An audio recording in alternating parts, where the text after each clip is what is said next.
do yourself a favor and support a nonprofit. That's what I say to everybody. So, if people want to see an end of institutions in our lifetime and a family for every child by 2040. A family for every child. That's a beautiful name. Is that right? I mean, right? Yeah. A family for every child. I mean, what would our world look like if we gave every child a strong family? Everyone you meet every single day is fighting a battle you may know nothing about. We're all in the process of overcoming. I'm Justin Wren, and my story has been heard by millions of people through my book, my TED Talk, podcast interviews, TV shows, professional fighting, and my foundation, Fight for the Forgotten. I believe we are all overcomers if we choose to overcome. We all have the option. I've been given the opportunity to overcome childhood trauma, sexual abuse, immense bullying, depression, suicidal ideation, substance use disorder, and I am a 2-time suicide survivor. We are here to have conversations with some of the greatest minds of our time. Get ready to be inspired and to receive the tools and game plan to win this fight called life. Thank you for being here, for showing up for yourself. You, me, we have overcome 100% of our darkest days. I'm not done yet, and neither are you. This is your invitation to overcome. Well, I guess we're getting started right now, and I'm really grateful that you're here, Caroline. Thanks. I'm glad to be here. Yeah, and you asked a little bit of what my intention was or about this podcast, and really it's called Overcome. The reason is, we're always going to face some of life's greatest challenges, no matter where we are, if we're about to go through it, if we're already in it, or we're just getting through a season of challenges, like more on their way.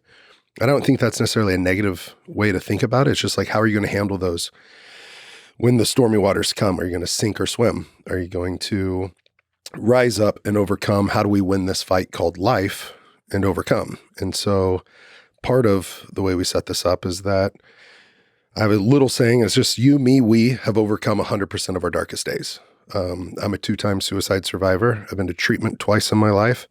Lost a lot of friends, actually. In 2021, 5 of my friends died by suicide, 1 by overdose, 1 by heart attack. And so there's a lot of real challenges in the world today. And I know that you've seen those from your trips, your experience through your foundation. And then also personally, we really want to cover people's personal journey, their story of what they've had to overcome in life. But basically what we want to highlight is the tools, the tactics, the techniques that have helped you overcome or helping others overcome. And so that's kind of the purpose of the show. Love it. What an important show at this time. Thank you. Yeah. It's a pivotal moment in history. And I think it's really time for us to start, thinking about other people. That's one of my big tactics. Yeah. Is thinking about other people. That's great. Yeah. What do you think is some of the benefits of that tactic? Is it that by thinking of others, you're not so much in your head or so self-important, like self-focused and self-centered because you're starting to think of others? Yes. I mean, especially when you think of others that are in distress, you really just start to get gratitude, and that gratitude thermometer that we all have just really shoots up. And so gratitude thermometer. Yeah. I like that. Yeah. Like that, keep that thermometer nice and high, and because no matter where you look, you could always find someone that's doing better than you and someone that's doing worse than you. Right. And there's just no way not to. So that's the whole, why compare yourself? Because you're always going to end up in the middle anyway. Yeah. Have you ever heard the quote, comparison is the thief of joy? No. Comparison is the thief of joy. And just on the comparison trap, I think when we do compare, especially now with social media and highlight reels and what our youth are going through, it's like a lot of them are comparing, they only compare up.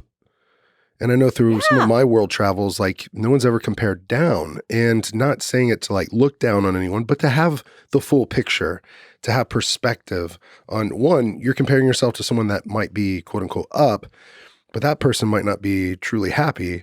They might have it all, but really they're maybe empty inside, or it's their highlight reel that's not even real. It's fabricated. Yeah. And so people get caught in that trap. And I know my first trip to Africa, I was like, oh my gosh, I thought I was poor, or I thought I've experienced poverty, or I thought, I've seen poverty, but I had never truly seen it. Like our homeless here have so much more than a lot of the people there. And so it was anyways, it broadened my spectrum to what comparison is. Like, if you're going to do it in a way that's actually healthy and balanced, and think about, okay, well, I have this, so what can I do for those that have less than me?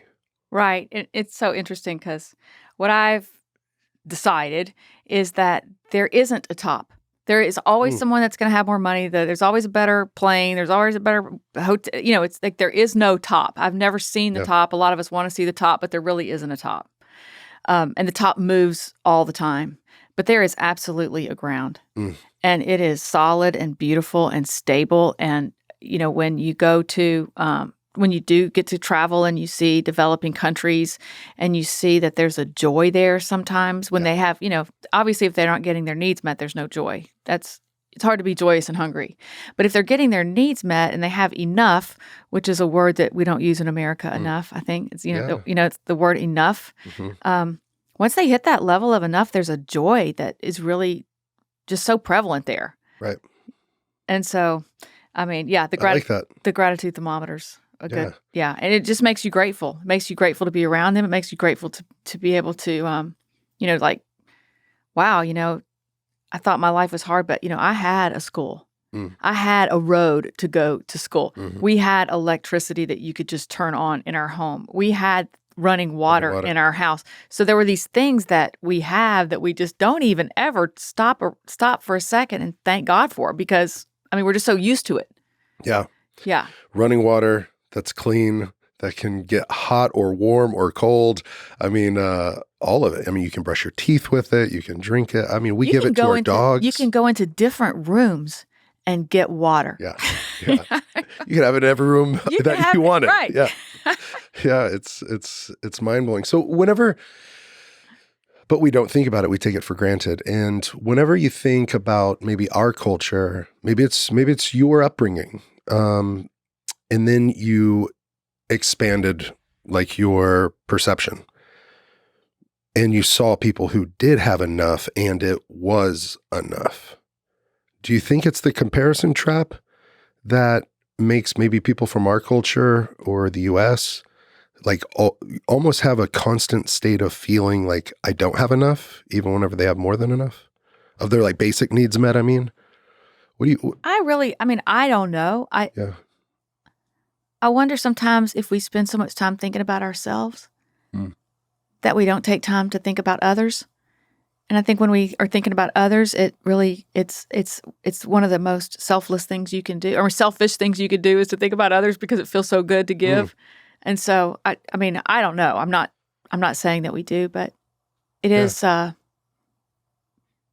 it is just, I used to say that I have everything that money can buy, and now I have everything that money can't buy. Ooh, and it's so much better to have everything money can't buy, because money can't buy fulfillment. It can't buy contentment. It can't buy gratitude. It can't buy joy. It can't buy any of those things. It can't buy deep and meaningful relationships. Right. It can buy kind of their entourage. The entourage, but not the ones that truly will be there for you if that money's gone. Yeah. Right. And we all really, at the end of the day, want three things. We want to love and be loved. We want our families to be healthy, happy, and taken care of. And we want to make a difference. Yeah. And we have this culture that screams money, money, money, money. And money doesn't do any of that. It's like totally up against the wrong tree. Yeah. We're climbing up the wrong tree. Wow. And when I realized that I wanted to make a difference with my life, that's when things started to change. I didn't know what I wanted my life to be, but I knew that it couldn't just always be about the money for me anymore. It just wasn't. It wasn't satisfying. It wasn't. I just didn't like being there. It was just not. It was just. It was empty. It was empty. It was lonely. I can relate that a little. Just to a short part of my story was national champion in wrestling, and so I jumped over to MMA and started finding it at a young age. I think at 19 years old, I think I was the youngest professional heavyweight in the world, or at least the U.S. And then 21, I'm on the Ultimate Fighter TV show, and I'm fighting at the highest level, still the youngest guy. I think the next youngest guy was like 28. And everybody else is, taking my picture, or journalists are saying like, you've got a bright future, all these different things. But I get my hand raised and I would think, is this it? Is this all? And so I could really relate that to you saying feeling empty. Yeah. because I'm having victory. There's people maybe chanting my name or cheering for me or whatever it is, but something inside me wasn't right. And I think for me personally, I was fighting against people, but really my calling was to fight for people, and I wasn't doing that. Yeah. Yeah. Exactly. That's when you kind of get to the aha moment. It's like, wow, I really want to make a difference with my life. I don't want just a great highlight reel. Right. And so where did yours start, where you had that realization, you had that awakening where you're like, oh, wow, like I have this stuff, but it's not fulfilling stuff. So I need to shift. I need to make adjustments, and I need to, for me, it was small. And then all of a sudden it started to grow. Exactly. Yeah. Exactly. Yeah. So I figured it out when I was about 28. I had done really well financially by the time I was 28, which is all I ever wanted to do, was be rich. That's all I ever wanted to do, was to make money. And when I started making money, that's when I started like, well, wait a minute, this isn't like what? And how, I mean, the ladder to success, it's all the way to heaven. I mean, it's like, I'm never going to get there. I'm exhausted. And how many zeros before I finally get satisfied? Like, where is the satisfaction? Am I ever going to get full? So I was telling one of my best friends about that. She was having the same feeling, and she and I decided that we would quit our jobs and travel around the world for a year. Wow. Yeah, the goal was just to chase summer. Oh, it was so fun. We had chase summer. What do you mean? Wanted to be in the summer for the whole year. No winter time, Yeah. I mean, of course, we were in Austin, Texas. It's not like there's a big winter time here anyway. Right. But we didn't want to go to the tundra. Yeah. So, well, that's unique. Traveling and making sure it's warm everywhere you go. Everywhere we go. Year round. Like, we wanted to be a year of summer, beaches, the whole thing. And so we went back to her house. This is so many years ago that we actually used a map. We actually took out a world map, put it on the floor, and started picking where we wanted to go. She wanted to go to India because she'd been sponsoring a little boy there, which I just thought was total scam. I thought they saw her coming a mile away, and they gave everybody the same picture. And I really started making fun of her about it. But she's like, no, I want to meet this kid. I've been donating for 4.5 years, every single month. So I reluctantly agreed. So we started our trip in January. In May, we got to India. It was 119 degrees. So our vision of a summer was realized. Yeah. Maybe that's enough for you to go to winter afterwards. So we went to this really remote village on the east side of India in a state called Odisha, and went to this village and met the little boy she'd been sponsoring in good faith for 4.5 years. He had the first picture she'd ever sent. Wow. He He was in school. He had he had electricity. He had, free education.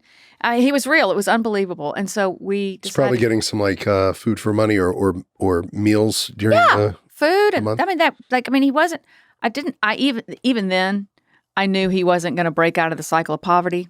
It wasn't enough to break him out. But that's when I first found the ground. I thought, it's like, wow, this is the bottom of the socioeconomic pyramid. This is what I've been reading about. This is amazing to be with these people. So we were with them for about 5 days, and then wow, that's great. Then Mother's Day of 2000 is the day that my whole life changed. I got up in the morning. I called my mom for Mother's Day. I went and worked in the 119-degree heat at that village like I was doing. And then a local invited us to his house for dinner, which we reluctantly agreed to because we didn't want to be rude, but we were so tired at the end of every day. And so we went to this guy's house for dinner, and we walked through his door and are greeted by 110 little orphan children. He lived in an orphanage. He lived in an orphanage. He wasn't the one running it? He was running the orphanage. He was running it. Yeah. Okay. Yeah. And it was, the bottom just fell out. It's like, oh my gosh, here I thought I was dealing with the poorest people on earth, but really poverty is when no one loves you. That is true poverty. That's the real definition of poverty. Wow. And so we played with them and prayed with them and had dinner with them. And there was a lot of people from the community there because it was an ashram. It was a Hindu temple. And so after dinner, this little girl came and put her head on my knee. And they were just attaching to us, and I started singing her the lullaby that my mother used to sing to me, and went to put her in her room, in her crib. And I walk into her room and I find these wooden beds, just picnic tables. And to put a hungry orphan girl on a wooden bed on Mother's Day. I mean, I heard her bones hit that bed, and I just thought, if I don't help her, maybe nobody ever will. And so the foundation was founded that minute. I knew that I was going to do something. Yeah. Yeah. Moments like those, absolutely life-changing. What a gift. I mean, what a gift to get a moment like that. Yeah. That was really hard. A big aha moment. Yeah. Really hard to experience. But then once you feel that calling or desire to like start something that people can get behind and support that child and children just like her. I mean, it's a huge undertaking. I know what it's like to start a nonprofit. It's not easy. And so your nonprofit is the Miracle Foundation, right? Based here in Austin, Texas, right. Supporting orphanages in India. But so we support two. Basically, we're working on two systems. Right. The orphanage system, which no child belongs in that system. It's right. too old. It doesn't work. It's it's not good for them. So our goal is to empty orphanages. There will not be orphanages in the world after 2040. The world's it's done with that quote unquote solution. And then the foster care children, that is a solution that is also not working. So we're working in these two systems. And where do you mostly work at? So I am based out of New York now. So I'm working globally with the orphanage systems, trying to get children out of it and prevent children from entering the system in the first place.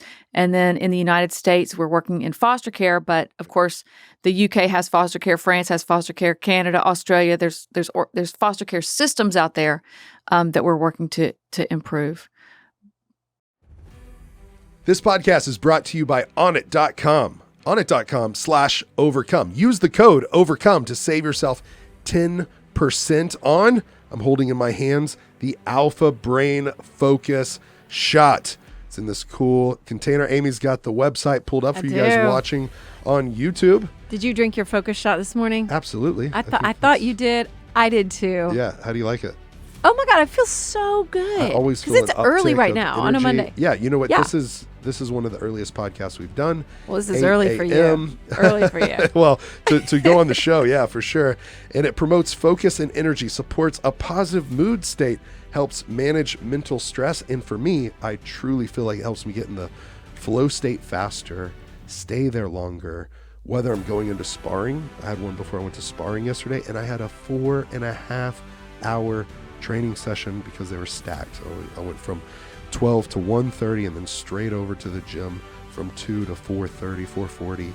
Came home tired last night, but I was focused the entire time. I feel like it's very reliable about how I'm going to feel. The more I've used it, the more doing this show, really, the more I'm able to know that when I drink it, I'm going to be on point. My brain's going to be functioning really well. I feel generally good. And that's been so nice to be able to know that it is not going to suddenly make me jittery or suddenly make me feel nauseous or whatever it is. Yeah, well, that for me is important because some of the products with caffeine, which just has some caffeine, but it's like plant-based and it's healthy and it's a low dose. It's not jittery bad. It's not jittery at all. And sometimes I'll have, one of those energy drinks or something, and then I'm over-caffeinated, overstimulated, and then I feel like I can't think as good. That's not good. Because it's bothering me. Yeah. And all the Alpha Brain line is super reliable. The capsules, my favorites, one of my favorites are the Instant, then the Black Label, and my all-time favorite is what we're talking about now, the Alpha Brain Focus Shots. They're incredibly good tasting. The tropical flavor, they also have peach, I believe, but mine's the tropical because it's passion fruit. And that's it delivers consistently. And sometimes I'll take one and I'll split it between two smoothies when I make it for us in the morning. I'll just throw a little bit in each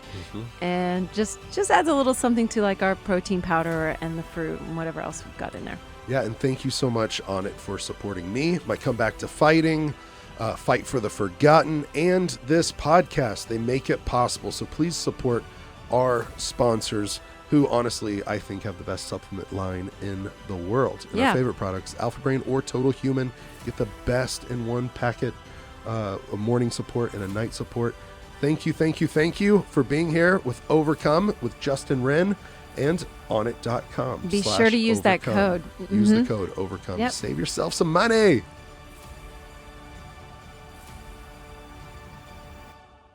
That's great. Yeah. That's great. I have a friend that not this Friday, but next Friday, I'll be going to Oklahoma to celebrate his kind of celebration or going away party at Oklahoma DHS. He was the director, Director Brown.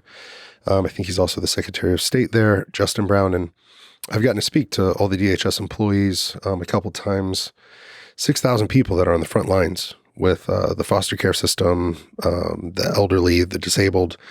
And it's really, really hard work. But the thing that I loved about Justin is he went in there not as a governmental person at all, like a successful businessman with a heart to help, was on the board of like the Alzheimer's Association, but also like the YMCA and also the Children's Hospital. Like he was just made for it. And he went in there and created systems and got the frontline workers care for all the trauma they see. But his main thing was, I should probably set you up with him or at least his chief of staff, because their whole thing is empowering nonprofits to do what they're gifted at, they're passionate about, they're purposeful, not to, draw out like red tape to make it harder for them to do what they do, but actually celebrate them, support them, get behind them, like basically like let them fly on their own two wings and like make those connecting points where they're like, how can we support you be the best you can be?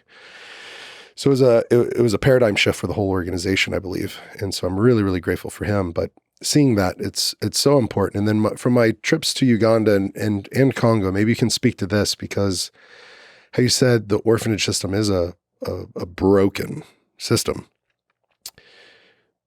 I would say, I have a friend that helped start maybe 10 quote unquote orphanages in Africa.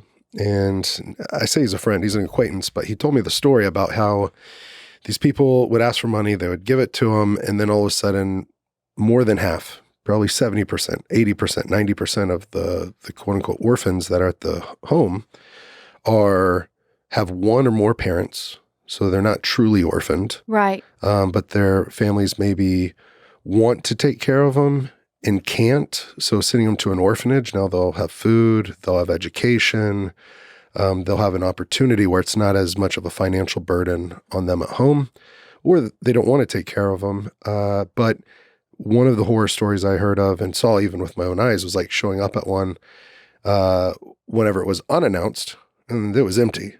Yeah. And then all of a sudden there was a trip of Westerners coming to the orphanage.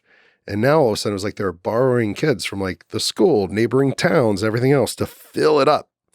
And then to basically just have a show, what's that, a show and pony show? How would you say it? Dog and pony show. Yeah, dog and pony show, where it wasn't even a functioning orphanage. It was just like a money thing. So back to your point of like even seeing the child sponsorship thing, there are nonprofits out there that aren't doing it right, or that are trying to do it right with well-intentioned, good-hearted people, but not follow through and accountability and all these things to where things can happen and even the nonprofit can get scammed. And so I think it's big that you're saying, you want to empty orphanages. Yeah, because I mean, if we put money in the orphanage, that's where the children are going to go. Yep. If we give money to the single mother who can raise them on her own, then the children can stay there, because it's a pretty big price to pay for being poor. Yeah. I mean, if you're too poor to care for your kid, then I mean, they want their children just as much as we want our children, and their children want their parents as much as we want ours. So it's the most humane thing to do is to get them back with their family. It's also 10 times cheaper to keep a child in a family than it is to put them in an institution. Wow. Yeah. So, I mean, there's an economic benefit to it. But, I think about the overcoming thing. I think if we all took a second to think about what is our no more, what will we not stand for? And then we can find like-minded people that are working toward that. And you can start hanging around people that are doing something for the world. And I mean, that's where the paradigm shift is. So when people get down, it's like you're not around the right kind of people making a difference. I mean, that's where I personally think the magic is. The magic is in like-minded actors acting. I really like that. Thank you for saying that. Yeah. I really like that. Honestly, starting a nonprofit was hard, but at the same time, that was my no more. I had buried a young boy, 1.5 years old, that died of dirty water, and he was denied hospital treatment, not once, but twice. His mom was told, "You're too dirty to come in here." Second time they said, "We won't waste our medicine on a pygmy animal." So like the discrimination. So 10 years later, like we're going to build him a hospital and a school, and it's going to be an Andy Bo's honor, like that young boy. But the thing is that fighting can take so much out of you physically, mentally, because it's just strenuous. But I have friends that are in 9-to-5 jobs or cubicles and things like that. And that can be defeating and demoralizing or whatever it is. But man, when I founded the nonprofit and found like charity work and just altruism and doing the right thing, because the rest doesn't matter. Just do the next right thing. That's it. And don't make it too big. Think 10 years ahead. Just what can you do today? Have your head on a swivel. And there really are enough nonprofits out there. It's really just a matter of getting behind one like your friend's doing. Get behind one and push. Yeah. And let's make them more successful instead of making more. But yeah, if we all thought about what our no more is, I mean, you could find people that are working toward that. So when did you start this? I started it 22 years ago. Wow. And I am not tired. That's great. I am still as passionate. I mean, actually, the end is in sight. It's unbelievable. We're actually going to be able to solve the problem. 2040. That's not too far away. Not too far away, especially if we keep working. And, the governments are on track. Governments don't want orphanages anymore either. And so the developing world is getting rid of orphanages. Yeah. So America got rid of orphanages in the 60s. And we went to the foster care system, as did the other Western countries I was talking about earlier. And we went to the foster care system. And as we all know, that the foster care system is not really working. Foster families quit within the first year. 60% of them quit within the first year. The average child is moved 7 times. Yep. This is our solution. Wow. Is 7 times. So we know it's broken. But in the developing world, they're going from orphanages to kinship care. So they're going with an auntie or a sister or a cousin or a grandmother. And that is working. Oh, sweet. And so, yeah. Great. I thought it sounded like it would just from the name of it, just being with family. Hello. Being with family. Yeah. And supporting that one. And then, of course, asking the child, who will you be safe with? They know. Girls as young as 6 know. Boys as young as 8 know who they're going to be safe with. And they want to be in a safe place. They're not going to tell you that they want to go to an abuser's home. They want to go to somebody's home where they're safe and where they can have school and get a chance to break out of poverty. So having the kids part and parcel of the solution has been one of my favorite things. Yeah, it's got to be. And just thinking about that, I know that from my work, or at least being around the foster care system enough, that they always want reunification with family. Yeah. Like that's the goal. That's reunification with a family member, blood relative. And something unique about the Pygmy people that I lived with was, I think it was The Guardian and some other studies said that the fathers are the best fathers in the world. Statistically, they hold their children more than 50% of the time. Wow. Like more than the mother, and I got to see that. I got to witness it with my own eyes, and them putting kids in my hand and all the dads holding them. But it was so different than even the neighboring people groups, which was like, whoa, what's different about this? But there was a mother that died, and it was real sad. And she was breastfeeding at the time when she passed. Well, I was thinking, oh no, what's going to happen?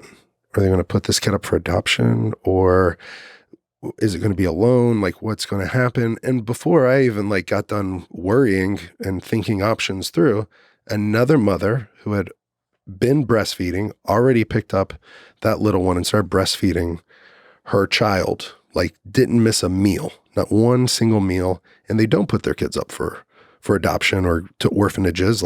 Just somebody in the village immediately takes up that child, and then they'll start talking and communicating who's going to be the long-term one. But I just thought that was, they're closer to original man than us, right? Yeah. Living in our boxes and on our technology and everything else. But they're just, they share together, suffer together. And their Swahili proverb is, if you want to go fast, go alone. But if you want to go far, go together. And they model that by the way they live. They don't let someone, be alone. Everyone belongs in the community, has a role in the community. So I love hearing this. You can keep going, please, about kinship or how orphanages are going to be obsolete, and by creating a better system. A better system. Yeah. Like you said, like a real natural system. It's very natural for them to go to somebody that looks like them, sounds like them, laughs like them, talks like them. I think that's been one of the I think that's why the solution's working, because it's people that they can relate to. It's their family. Yeah. Well, I wonder, well, here would be a part that we could maybe look at with the foster care system. It seems like sometimes when a child gets taken from their mother or father, from whether it's addiction or abuse or things like that, the state has stepped in before and taken children away from a grandmother, a grandfather, an aunt, an uncle, people like that, because they weren't necessarily in and approved by the foster care system. They weren't already trained by the state. And so now that child, I would think if they haven't already experienced a major trauma, this is at least another micro trauma, if not another major trauma well, grandma wants to take care of me, or my uncle wants to take care of me, and then being taken away to a stranger's family. Ridiculous. Yeah. It doesn't even make sense. It doesn't. It makes no sense, right? Right. Why would we think that that's a better solution? So we're hip to it now. We have less children entering the foster care system into strangers' homes every single day. So kinship care is starting to take hold here in the United States as well. It's we have to pay these families like we would pay a stranger to take care of them. We need to support them. Yeah. We need to do some family strengthening. But yeah, this is a solvable problem. Yeah. I mean, the families should, if they're stepping up in that way, they should get, just like a foster care family gets paid, whatever, a few $100 a month or $600 a month. That makes sense. Yeah. And the demonizing, because the system is bad, and demonizing, bio families, and demonizing case managers, it's like there's such a lack of attaboys in the system. It's kind of shocking how little thanks these people are getting. Well, you saying that, what would be something that could be done to give attaboys and get thanks? Yeah, so that's one of the things that our organization's doing is get their gratitude thermometer up. Yeah, I mean, thank you. It goes so far. I think Nietzsche said, if you pray nothing else, that's the perfect prayer, is thank you. But if you ever see a case manager, instead of telling her how bad the system is and how messed up her job is, and this is why they don't stay very long. Yeah. But how about thanking somebody? Thank yous go a long way. Yeah. Yeah, and we all know someone like you that's running a nonprofit, that's talking about other people, that's thinking about other people. A thank you to you is the way that we can really transform. To me, it used to be when I got into the nonprofit space, it used to be about generosity. And I was meeting all these people, and they were so generous, and they were putting their time and their heart and their money and their megaphone all against these people. It was just so beautiful. But over the years, what I've learned is that it's not about generosity. It's about justice. It's not fair that we have roads and we have electricity and we have schools and they don't. It's just not fair. So we can't just throw crumbs to people that don't have the opportunities that we have anymore. It's now our job to step up and do it ourselves, because governments aren't going to do it. Churches aren't going to do it. The markets aren't going to correct it. We have to take this into our own hands and act. It's the only way to do it. So I recommend finding your No More, finding a nonprofit that's doing it, and doing something with them every single month, whether it's a volunteer a few hours a month, and don't get me started on the volunteer thing, but or donating to them every month. That is the way to really support. Do you guys people at Miracle Foundation have a monthly giving club? We do. We have a monthly giving club. We have an annual giving club, and it is. Is there a name for that or anything that people can go look up? Yeah, we have heartbeat contributors, because it's like a constant. We need it great. It's constant. And then we have a Miracle Village, which is underwriting the cost of getting one child from an institution back into their family. So we have those two giving circles, and every nonprofit would love monthly donations, because gosh, when I went from the corporate world to the nonprofit world, I'm like, how do you budget here? This is confusing. How are you supposed to budget if you don't know where your money's coming from? Yeah. And so that monthly donor, we know we can count on it. We can budget against it. It's a big deal at Miracle. I think, well, that's great. And I think maybe you could speak to this, or we can just chat about it, because I've seen some nonprofits, someone died during COVID and they lost their number one donor that was basically giving the nonprofit 80-90% of their funds every year. So then they had to lay people off, being dependent on one donor, or other nonprofits that are dependent on these major gifts from one or two people. Like, at least from my perspective, having an army of support, or like a tribe of supporters that are like, we believe in this. I would rather have 1,000, 10,000 donors that are giving every month, that everybody's part of the solution. than one donor that's given maybe even more than they are, which, I mean, both are good, right? Right. It's great. But having that support of everybody feeling part of it. But I think for sometimes, I've heard this several times. I actually was just at a tournament on Saturday, major world champion jiu-jitsu guys in Dallas, and Sunday. And people were coming up to me. Two guys came up at the same time. They'd watched me fight. They knew my story, had heard the podcast, very kind. But then they said, well, we've always wanted to do something, but we couldn't do much. Like you probably have these donors that give all this money. Mine wouldn't make an impact. And I'm like, what are y'all talking about? Like, I would love for you to be part of it. Like anything you can give. And like $1 there goes so far. So if it was $5 a month, one Starbucks coffee that you're not giving, like you're part of this, you're joining this. And like you've joined the fight, you've linked arm in arm with us and you're saying this is important. So don't feel, I don't know how to say that, but don't feel like you can't make an impact because it's only $5. It's like, no, that's $5 and that's awesome. Like, please be part of it. Yeah, you know who it makes an impact to is it makes an impact to yourself. Yeah. And but it's only an impact to yourself if it's a stretch. So if you're going to that's what I mean about that's kind of where I get to it's like if you're going to throw money at the poor and, $5 a month, I mean, it's like really like, come on, get into it, lean into it. We can do this. We can do it if we do it together. But if we're all half-hearted, if we're all like, throwing a few coins in the hat, it's really not going to transform. And those big dollars that you're talking about, that is transformational money. That's true. It does. It transforms the organization. So if we all did it, it would work. Yeah. If we all leaned into it, it would work faster. But if we're just going to kind of halfway do it, it's just we're never really going to get there. Yeah. Fightfortheforgotten.org. You can go check out Fight for the Forgotten, the foundation that I started. It is my passion project. It is something that I love so much because of the people we get to help. We get to help the pygmy tribe who adopted me in help themselves. We say opportunity is greater than charity. Charity can be great, but opportunity is just always better. That's why we've drilled something like 80 water wells already, providing over 30,000 people clean water. We've started sustainable farms, bought back over 3,000 acres of land for the people who originally owned it, put it in their name. We built 32 homes, and now we're about to start a health center, a school, and a marketplace.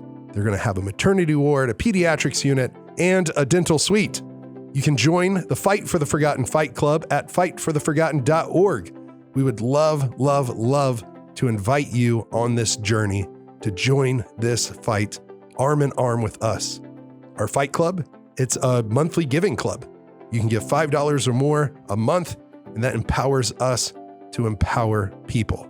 Thank you for being on this journey with us. I invite you to come along for the ride. It's been absolutely epic, putting love and compassion in action and fighting for people. Fightfortheforgotten.org. Join our fight club. Well, maybe you can speak to this because I was in Africa when Ebola hit and had to do all this stuff before COVID was out, right? And everyone was fearful and mask and temperatures and all that. But I got home and all the media about Ebola, which wasn't going to spread like COVID did and things, the attention it got, the world focus it got and response. I think I watched your TED Talk and you said responsibility. Yeah. And what is it? It's the ability to respond. Yes. Responsibility, the ability to respond.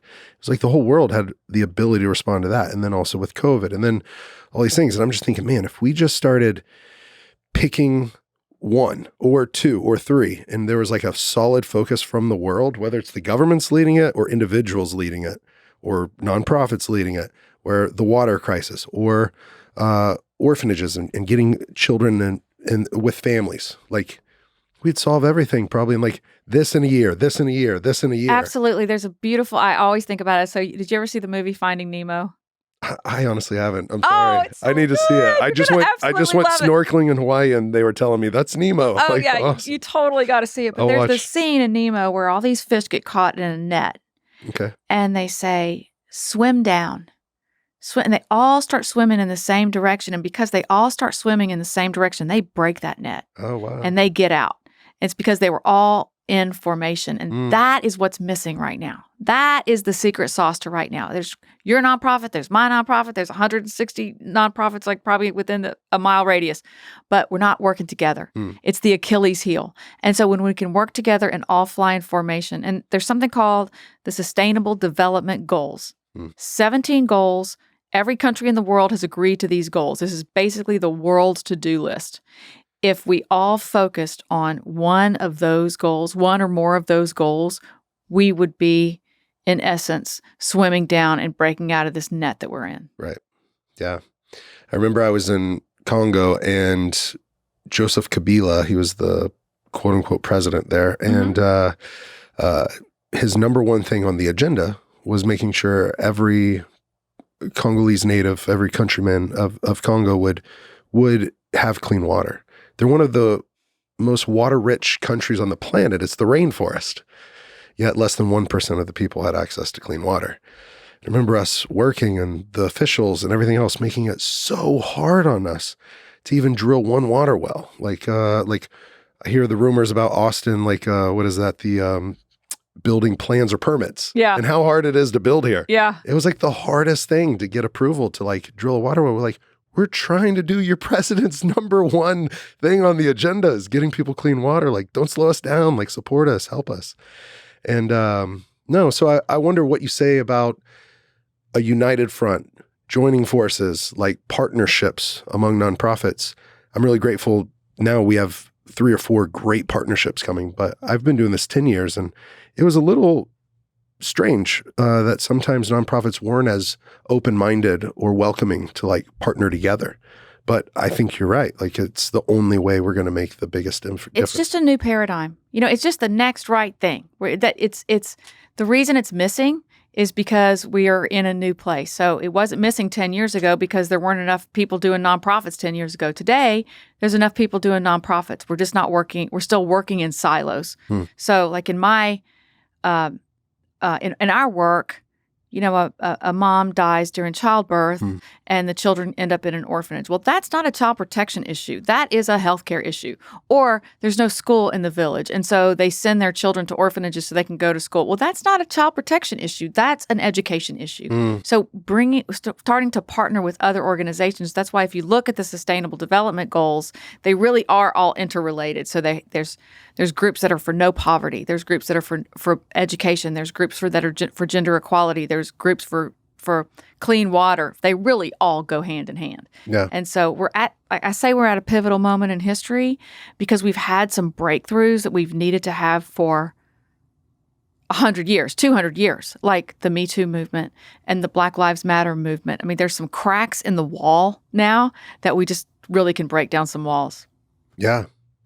What do you think for you, your life, or the life of the nonprofit, if you would be able to look back, maybe you're coming towards the end of your life, and you're able to look back and think about what imprint or impact that you left on the world through Miracle Foundation, but through your life, like what is it that you hope to do, and not so much what you hope to do, but the impact, the meaning, like who you are, not so much about what you did, but who you were.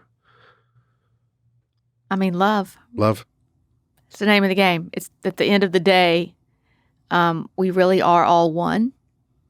And if I could be instrumental at all in showing people that you are exactly the same as that girl I put on that wooden bed, you're hurting like she's hurt. You know, if we could, if that message of we are all one, or that love, man, I could die a happy woman. Yeah. Yeah. Well, I'm going to ask another question, but I wanted to show you something because of what you just said. We are all one. I found out a couple days ago that I'm going to be on, I think, the cover of Black Belt magazine. So I do some Awesome. photo shoots, but they're asking for something. What's that picture say right there? It says we are all one. We are all one. And it's the flags from every country in the world on a banner, and that was after my last fight. I had that so I could stretch it out afterwards and just show people. And honestly, that sounds like that was my idea. I took it from a fighter about 10, 20 years earlier that was in Japan. Genki Sudo is his name, and he had an iconic fight. And afterwards, he held up that flag. And so I was doing it in honor of him, but also the message. Because if we did know that we were all one, we would never do what we're doing to Mother Earth. Yeah. We would never do what we're doing to each other with the Ukraine and Russia. We would never consume too much. Yeah. Right. And so these transformational conversations, like 10 years ago, it was all about hunger, right? There was all this, information about hunger and getting people hungry. And what that does when you have that kind of conversations, it leaves people out that aren't hungry. Well, I'm not hungry, right? Yeah. So what does it affect me? We're not all one if it's about hunger. We are all one when we talk about how we grow, share, and consume food. Now we have a conversation that the world can have. Yeah. Because we all have to figure out how to share, grow, and consume food. Yeah. Right? So, yeah, I think if we really thought about that and we really acted like we were all one, it'd be a different world. Yeah. I wonder what are some conversation points. Like if I took what you just said and tried to share it with someone at lunch, I mean, I would maybe think about saying, the world's kind of one big neighborhood now. We're so interconnected and there's all these different boundaries or borders, but really we're all under the same blue sky. And so we are all one, and we have so many more, commonalities than differences. I mean, we have so much more in common. Yeah. And yeah, you're getting me thinking, so thank you. Yeah. Well, I have an anecdote for you. Okay, I'd like that. So my partner, CEO of Miracle, her name is Leslie Beasley, and Leslie Beasley and I, we try to do 4 things for everybody we come in contact with. Okay. So because everybody loves these 4 things, Okay. They love to be acknowledged for who they are. They need to be to know that there's a commitment to them, that we're committed to them, that we have confidence in them, and that we accept them for exactly who they are. And so it's not about these huge, growing your nonprofit. It's really all about that one person that you're sitting in front of. If we can acknowledge them, accept them, tell them that we're committed to them, and tell them that we have confidence in them, they change. And I challenge you to do it with your children. They change in front of your eyes when you give them, we call them the blessings. When you give them these 4 blessings, it really does transform who people are. It's awesome. Yeah. Yeah. Amy was going to be here. Amy Edwards is her name, and she's my partner, my podcast producer, but I plan on asking her to marry me soon. Oh, congratulations. And thank you. And when you're saying that about the kids, she's got a 13-year-old and a 17-year-old. And I've been around for coming up on 2 years with them. And I got their blessing to ask their mom to marry me, which is great. Amy's parents have passed, so I went to her daughters. And it's just been really special. But also, you're talking about changing in front of your eyes. Like Gigi 2 years ago when she was 11 is way different than Gigi at 13 years old. And since I don't have children, I'm like, whoa, this is all new to me, and Sydney, 17, she's gone through like 5 or 10 different hairstyles and different colors, and she's an artist. And I think those are really powerful, profound things to do. Acknowledge them, accept them, you're committed to them, and you have confidence in them. Wow. Yeah. And, I even sometimes, I'll even write down, like, what is it about them that I can acknowledge? Who are they that is so special? And then you pull out and they become more of that. Yeah. Even though they already are that. Right. But I don't know. And they don't know you're doing it. And they blossom. Yeah. Yeah. That's great. I'm so impressed by Amy's girls. Like they're beautiful, they're sweet, they're kind, all this stuff. But then when 13 hit, it was like, whoa! Like now she doesn't want hugs from Amy and as sweet, but she's still that sweethearted girl. She's just going through all this stuff, yeah, with friends and becoming a cheerleader. Well, back to Miracle Foundation. What has been the progression or the learning experience? Because there's probably been different phases, different renditions of like, we were doing this, but then we realized we had to pivot. Right. Because pivot and pivot and pivot and pivot. Right. Yeah. So the secret to pivoting is keeping the North Star. So you can pivot all day long as the North Star stays the same. And the North Star for us has always been to empower children to reach their full potential and to work in the best interest of the child. And so when I put a orphan girl on a wooden bed on Mother's Day, I immediately thought international adoption agency. I mean, obviously, it's a business. I can run it. It was so, but it wasn't going to scale. I was going to only be able to help 20 kids a year. And was it really helping them? And why would I take them out of India when they, are from India? So pivot. Yeah. Yeah. Started taking care of kids living in institutions, started really improving institutions and measuring how institutions were doing, created this franchise methodology. Like, this is how to run an orphanage. Why is every orphanage running different? Right. Let's put a franchise together. This is your operational model. We did that in orphanage after 300 orphanages we had franchised. But then we had to pivot because we learned, like your friend in Uganda was telling you, 80% of the children had a living mother or parent or relative, and they wanted to go home. They didn't want to live in the best orphanage in the world. They wanted to go home. And the struggle is the mom wants them to be there to get an education and to be fed better and, take some of the burden off of her, although she's probably heart sick that her kids aren't at home and the kids are homesick, but the mom just is rationalizing, they need to be there. Yeah. What a price to pay for being poor. Yeah, good. And and like I said, 10 times cheaper to empower that woman to keep her kids than it is to keep them in an institution. Talk about an aha moment. So total pivot.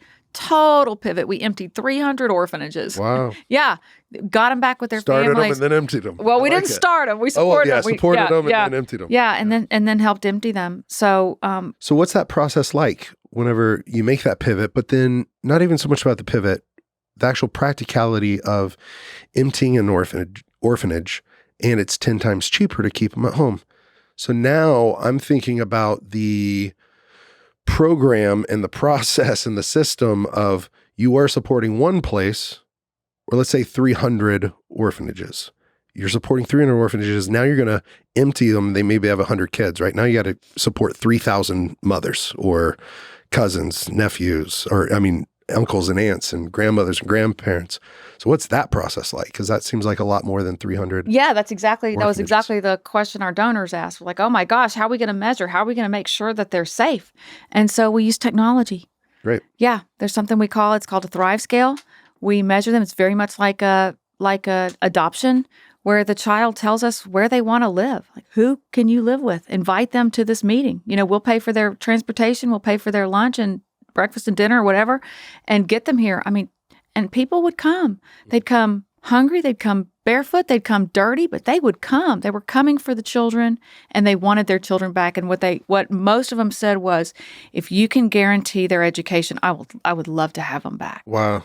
But they can't not be educated. And so that was a commitment that we made to the family and to the children.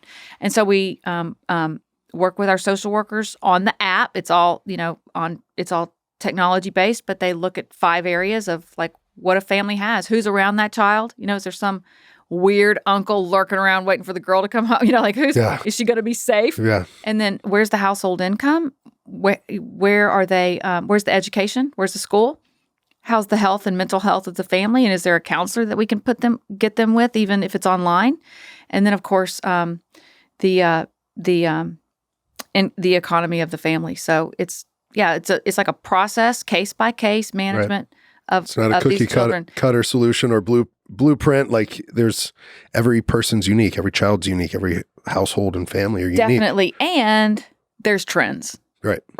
Yeah. So there's definitely, about 7 things we need that most families need. And so you get really, really good at making sure those 7 things are happening. But it's a process, and it's a technology solution that's really working. Yeah. That's great. Yeah. Well, congratulations on successfully pivoting.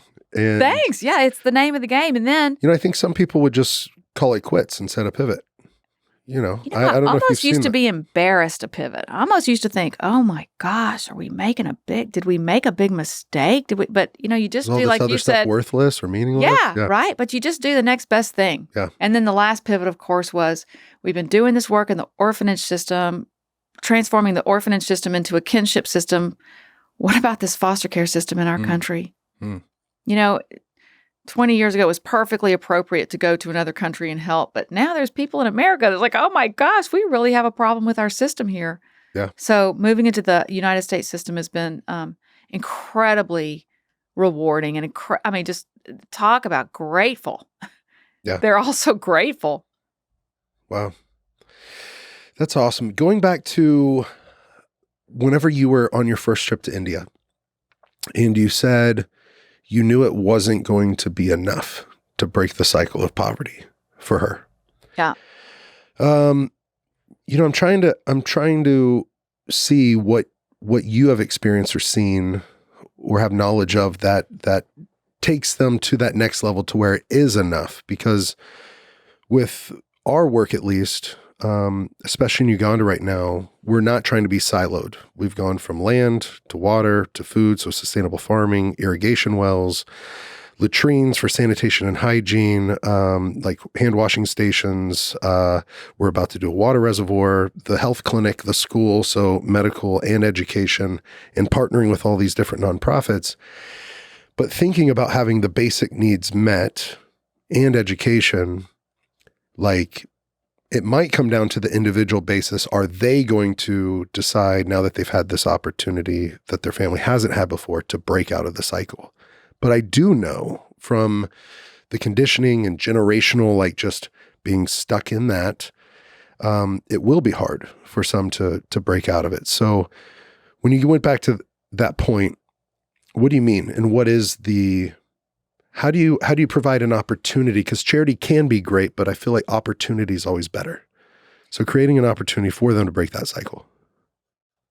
So obviously there's like not a silver bullet or a magic bullet. But what we have learned over the years is that when women are empowered, the family and the village do better. Yeah. And you don't want to like use women as an instrument to get to an outcome. But if women are not empowered and they don't have the right to work and they don't have the right to make decisions and they don't have the right, and there's dowries and all that stuff, when if that doesn't break, it's just not going to work. Yeah. Yeah. I mean, like I said, it's not the only thing that needs to happen, but when you take care of a man, you take care of an individual, and you take care of a woman, you take care of a family, and that's just the facts. Yeah. Yeah. Yeah, for sure. I love that. That's how I've had my mom saved on my phone since I was mom ever. Since I was 16. And I think Amy's the second. I mean, like she's the best mom also. And I think you're so right about that. One thing we are doing is we have women's empowerment and equality, and then conflict resolution training. That's our other partner, Conscious Coalition, that's coming in with Project Cure and Engineers Without Borders and Fight for the Forgotten. And it's so true. Like with them being with women as a whole and the little girls. I mean, because even the water.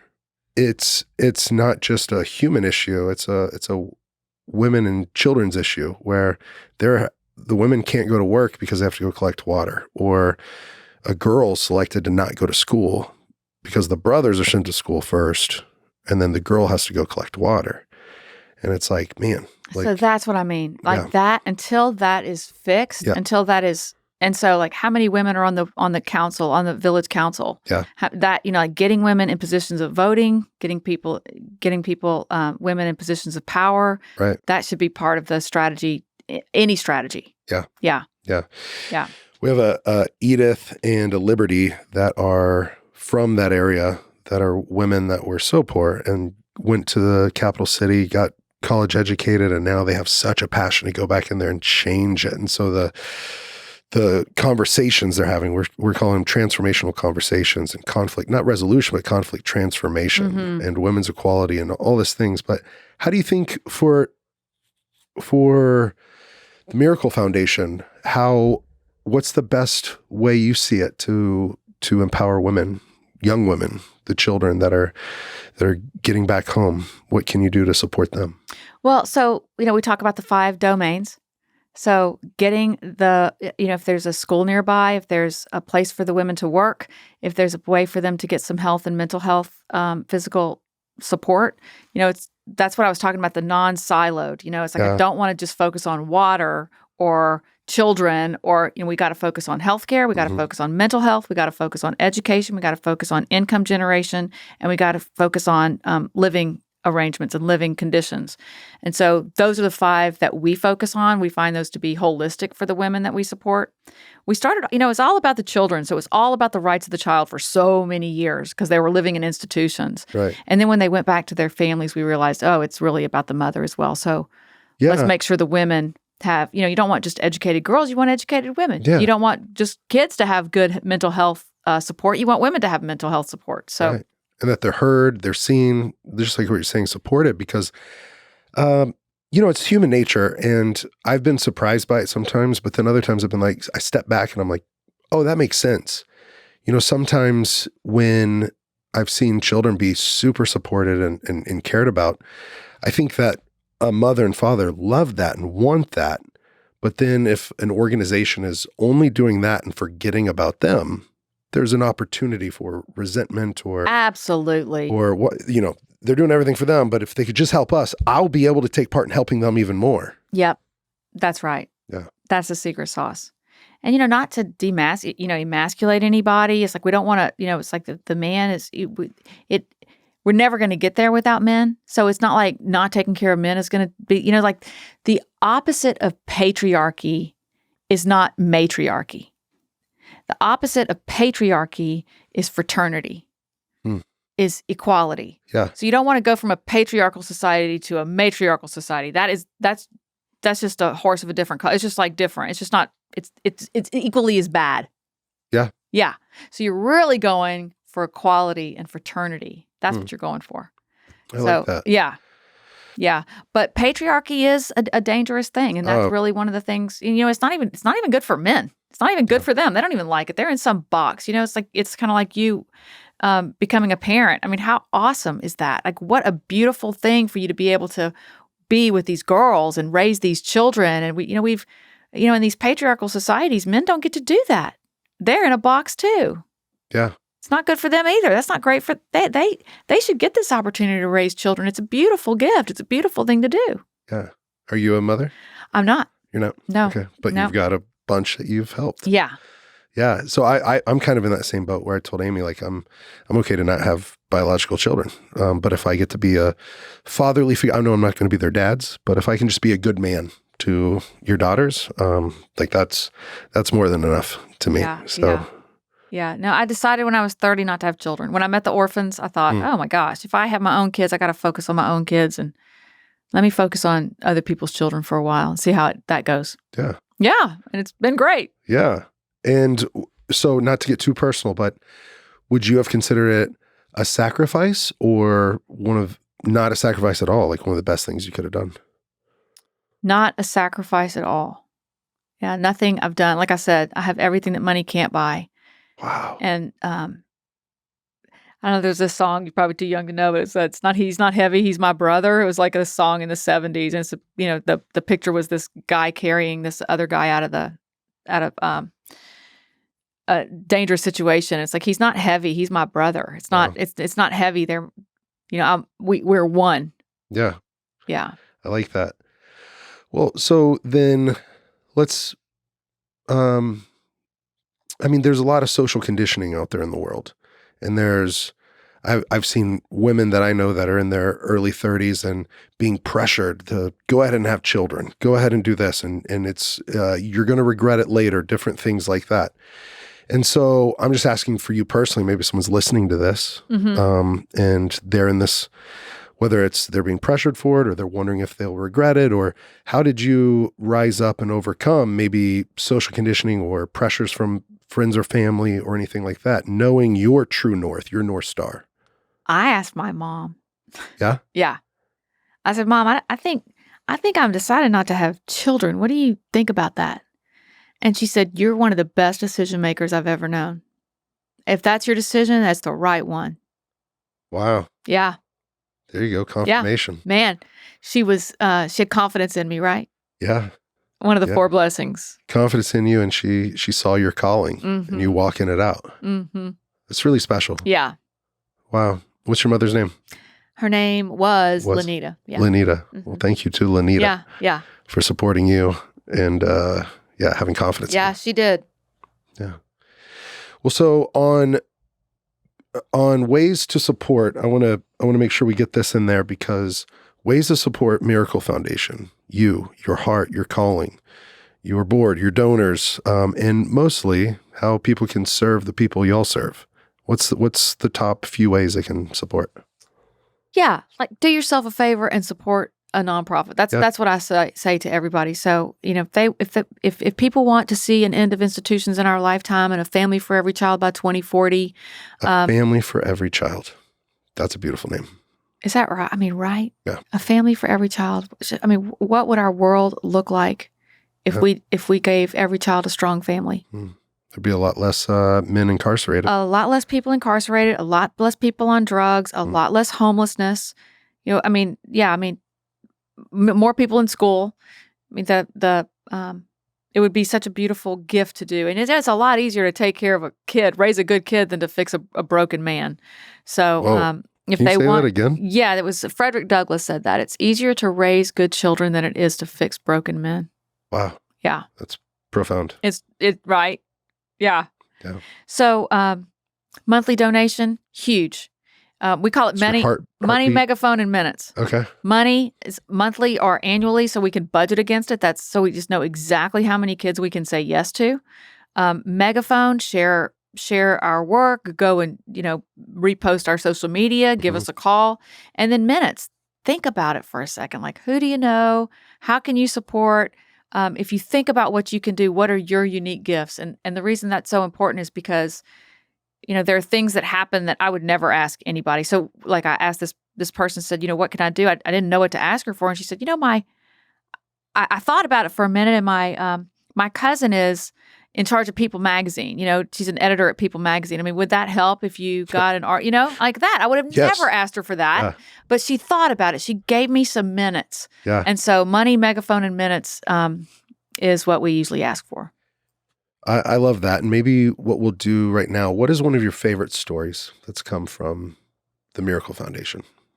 Maybe one of the special people you've helped, or one of the things that you never thought was possible but happened. Maybe it was early on, maybe it was yesterday, maybe it was midway through when you're making one of the pivots. But what was one thing that you were just like, whoa, I got to take part of this? Yeah, well, I will say that I went back to India in May of this year and went to celebrate with the little girl that I put on that wooden bed 22 years ago. She graduated from college. What? She graduated as a teacher. Wow. And I mean, that, what a miracle, right? Yes. Yeah. So she is doing beautiful. She's this beautiful young lady. She wants to give back. She's a teacher now. And I mean, that is one of the, a miracle. It's a miracle. I don't know if you technically consider this the first miracle. No. The Miracle Foundation. I don't know. Because there's you met her and had that moment way back when. Yeah. And then the other thing that we have been able to do that I'm just so proud of is, when, the example is if you're walking down the street and you see a child drowning in the river, the only appropriate response is to save that child and get in the river and get that baby out. But what happens with nonprofits so much is they get in the river and they save that baby, and then they see the next baby and they save that baby and they see the next baby. And we spend so much time in the river saving the children that we never look up on the bridge and see the person throwing them in the first place. And so the last few years, we have been able to stop the actual implementation of the work and support other organizations that are doing that work, and take a step back and really look at the bridge, get on the bridge and figure out how are we going to stop these kids from ever entering the system in the first place. And that has been the coolest thing. So we work in prevention. How do we keep kids from entering the orphanage system? How do we keep kids from entering the foster care system? And that to me is the coolest thing that we've been able to do over the years. Yeah, absolutely. Well, I'm incredibly grateful for you. Thanks. My back at you. Gratitude thermometer is bursting, and really grateful for your time today. And yeah, looking back on some of those ways, money, megaphone, and minutes. If some of our listeners right now can take a few minutes, if you know someone that Caroline or the Miracle Foundation needs to know, please meditate on that for a minute and see how you can help support them. Also, how you can become a monthly donor, but also how you can be a megaphone. One easy way would be, I guess, people sharing out this podcast. Absolutely. If they know of someone that needs to hear your story and about Miracle Foundation, please share this with friends, family. You can shoot them a text, post it on social media, all those things. And you can also, at least on Instagram, you can use the little link tab and you can link it straight to not just this podcast, but you can link it to the Miracle Foundation, maybe even the monthly giving club, so that you can support Caroline and her amazing venture through Miracle Foundation. So thank you. Yeah, I'm really grateful you've been here. Thanks. So great to be here. Yeah, absolutely. Fun talking to you. Yeah, it's fun talking to you. Maybe we can stay in contact, and I'm going to find ways that I can point people in your direction. Back at you. Thank you so much. Thank you. Yeah. Thanks for being here. Hey, don't forget to send your Overcome stories to overcomepodcast@gmail.com. And also rate, review, subscribe, and follow Overcome with Justin Wren.